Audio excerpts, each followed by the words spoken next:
Let's get stuck into this. Sam, you've got some questions to ask. Ross, have you been contacted by North Melbourne? No.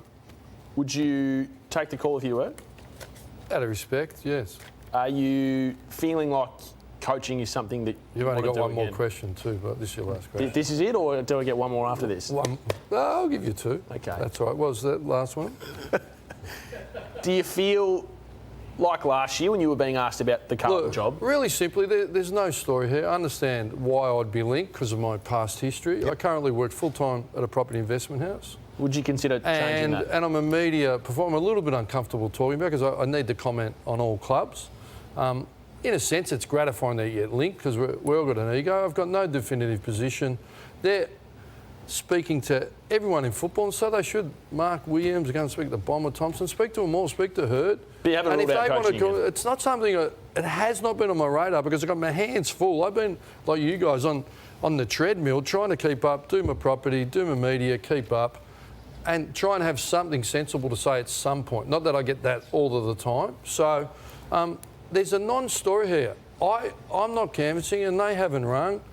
And I'm not saying it's a story, and but I've got nothing else coming up. Well, therefore, it's not a story, and there's nothing to say. So let's move on to a story because the North Melbourne Football Club have gone to the AFL and said, look, we want a priority pick. Ross and Lloydie, I asked you guys to go through their list and say, right, OK, where are the holes? So let's have a look at this. This is our view of it. Ross Lyon and Matthew Lloyd. Take us through it, Ross. And we've canvassed people in the industry that know their list more. So it's really a depth chart, and we've broken into A graders, and as bona fide, Cunnington, who really, sadly and unfortunately, has been unwell. Can he get back in Goldstein? But they're at the back end of being A graders. So on the public record, we know they're thin. Tarrant went and Brown went. In the green is who we think are on their way to potentially becoming A graders, but have real growth and youth. And we're identified in the draft as early picks.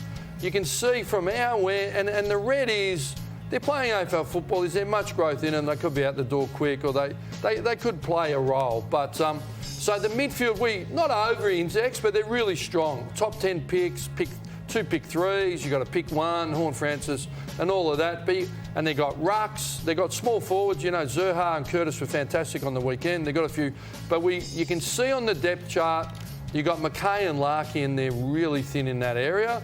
So because they've gone into the midfield of the draft, they need some quality tools. So whatever compensation or whatever they do, that's what needs to be topped up, thicken the soup, as you would say, Ed, on the list. Lloydie, what do you think? Anything? Yeah, you're spot. Well, there was a big talking point at the time when they overlooked Logan McDonald for Phillips, was it? Will Phillips. Will Phillips. Yep. So that's probably, they've got to hope this time around. But again, it's always those gun midfielders that are there at the top, and it looks like that again this year. Would you give them a priority pick at the moment? Ed, I wouldn't. So I think the player development's been poor, and I've looked at why I wouldn't give North Melbourne a priority pick, and I'll start here. 3 coaches in 4 seasons. That doesn't help any players develop. Next up, questionable process in the last 2 appointments of their coaches. So that wasn't done properly. Their past president, Ben Buckley, was living in Sydney doing the job since 2016. They cut their list too deep, let guys like Brown, Tarrant and Wood, who are all playing at AFL clubs, go.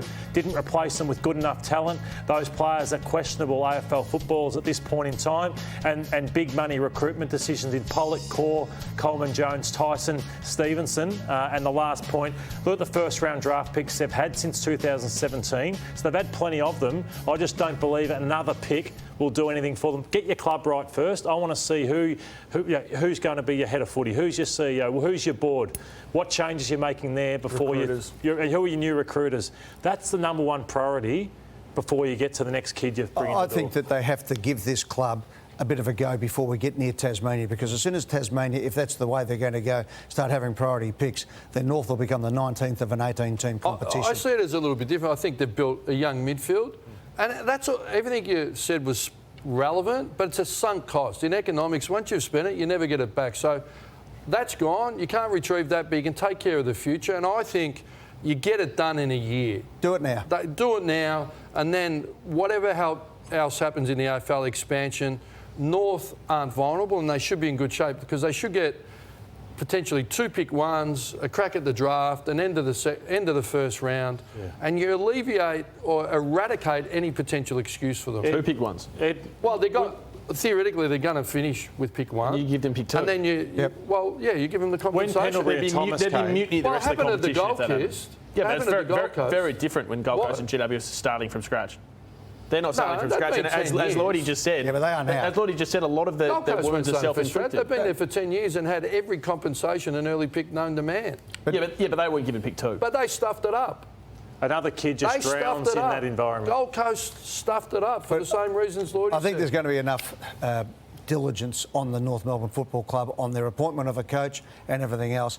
I think this is something we need to do before they get too far behind, and then you're really going to have to do some work. I think a pick... I'm against tampering of the draft, as you know. I've fought it all my life.